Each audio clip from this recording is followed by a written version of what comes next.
Hello to everyone, welcome to my channel dye doctor. आज हम बात करेंगे हाइपर सेंसिटिविटी न्यूमोनाइटिस के बारे में। यह क्या है, कितनी खतरनाक है ये एलर्जी। आप सब यही सोच रहे होंगे कि मैं आज इस टॉपिक के बारे में डिस्कस क्यों कर रही हूँ। इस टॉपिक के बारे में डिस्कस करने के पीछे एक बहुत बड़ा कारण है।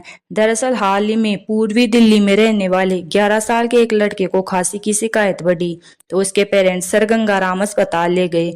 इस बीच लड़के की तबीयत बिगड़ती गई, उसे सांस लेने में तकलीफ होने लगी। हालत ज्यादा खराब हुई तो उसे अस्पताल में भर्ती कराना पड़ा। डॉक्टर्स को शुरुआती जांच में पता चला कि लड़के के फेफड़ों में सूजन है। फिर मेडिकल स्क्रीनिंग की गई तो नतीजे हैरान करने वाले थे। उसे फेफड़ों में रेयर बीमारी हाइपर सेंसिटिविटी न्यूमोनाइटिस यानी एचपी हो गई थी। इसे एक तरह का निमोनिया कह सकते हैं जो काफी घातक है। केस स्टडी में पता चला कि लड़के को फेफड़ों की यह गंभीर एलर्जी समस्या कबूतर की बीट और पंखों के संपर्क में लंबे समय तक रहने के कारण हुई है। यह एक रेयर है लेकिन बेहद गंभीर मेडिकल कंडीशंस है जो कई बार जानलेवा भी हो सकती है।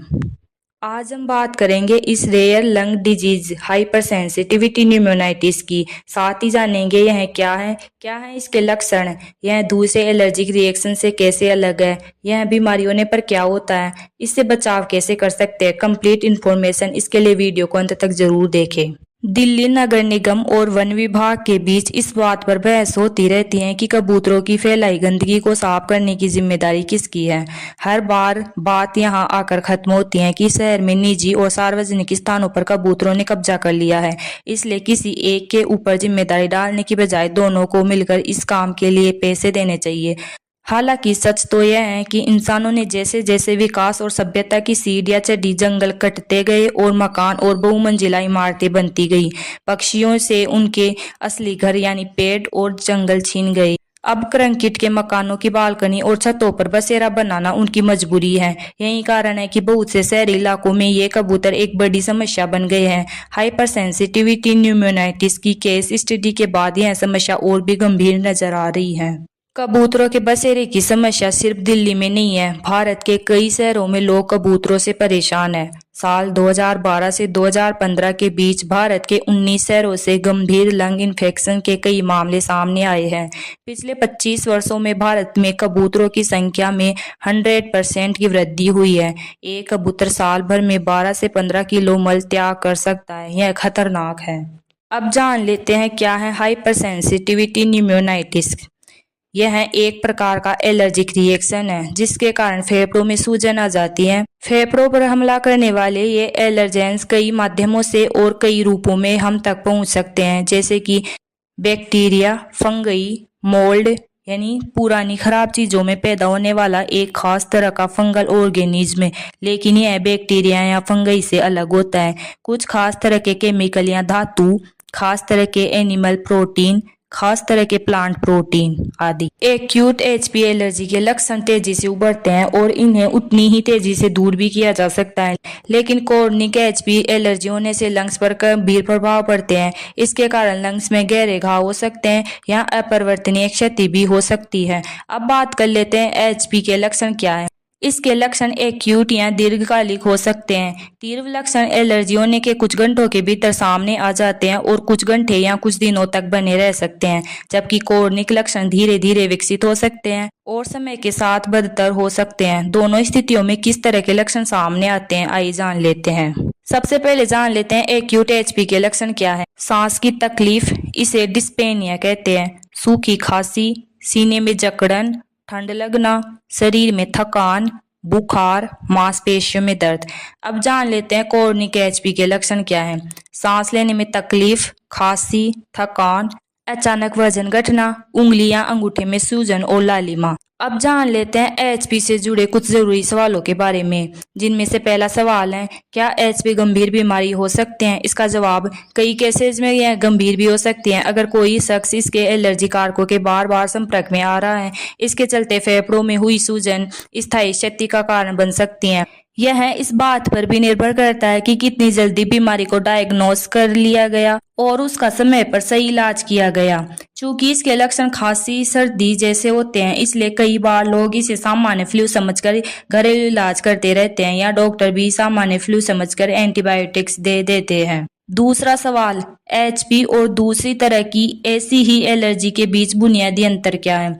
जवाब, घास, पेड़, पत्तियों या पालतू जानवरों से होने वाली सामान्य एलर्जी की तुलना में एचपी एलर्जी बहुत अलग तरीके से रिएक्ट करती है। घास फूस या पालतू जानवरों से होने वाली एलर्जी से बुखार या अस्थमा होने का डर होता है, जबकि एचपी एलर्जेंस के बार बार संपर्क में आने से फेफड़ों में सूजन हो सकती है। यह सूजन इन्हें स्थायी रूप से डैमेज कर सकती है। तीसरा सवाल, एचपी होने पर कैसा महसूस होता है? जवाब, एक्यूट एचपी एलर्जी होने पर शुरू में फ्लू जैसे लक्षण महसूस होते हैं।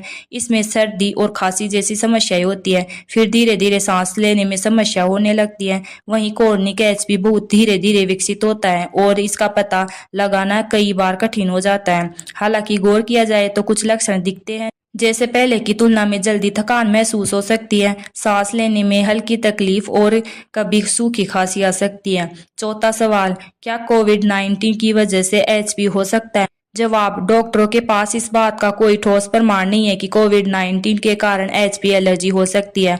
हाँ, यह जरूर है कि कोविड में भी फेफड़ों में सूजन हो जाती है, जो कई बार एचपी एलर्जी जैसी ही दिखती है। यह भी देखा गया है कि अगर कोई पहले से एचपी एलर्जी से पीड़ित है तो उसकी हेल्थ कंडीशन कोविड-19 संक्रमण के कारण और भी खराब हो सकती है। पांचवा सवाल, एचपी से निजात कैसे मिल सकती है? अगर कोई शख्स क्रोनिक एचपी एलर्जी का शिकार हुआ है तो इसका इलाज बहुत मुश्किल है, जबकि एक्यूट और सब एक्यूट कंडीशन अपने आप या दवाओं के सहारे ठीक हो सकती हैं। लेकिन यह जरूरी है कि आप बार बार एचपी एलर्जेंस के संपर्क में न रहे।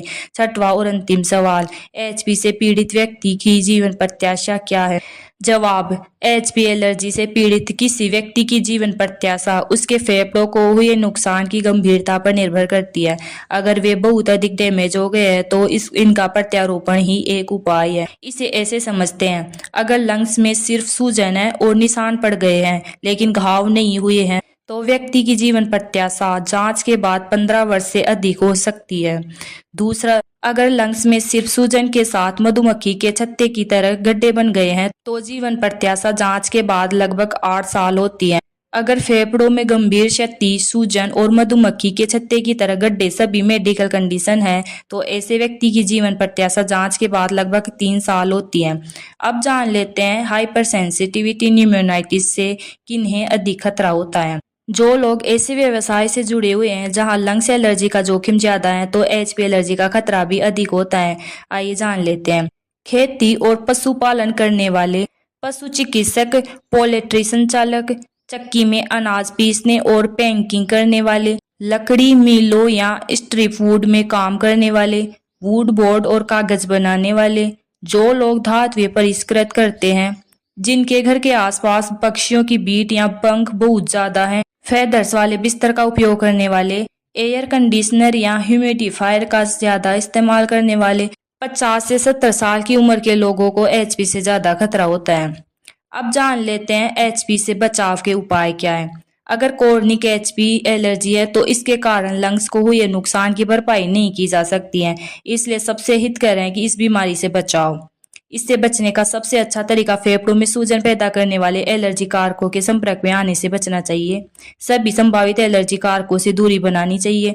अगर हमारा घर या प्रोसेसन ऐसे एलर्जिक रिएक्शन के कारकों के आसपास है तो जोखिम कम करने के लिए कुछ उपाय कर सकते हैं, जैसे अगर धातु के परिष्करण जैसे मेटल रिफाइनरी, पक्षियों या जानवरों के पालन, लकड़ी या कागज के काम, अनाज और खेती से जुड़े काम करते हैं तो अपना मुंह हमेशा ढक कर रखें। अगर संभव हो तो काम के समय मास्क जरूर पहने।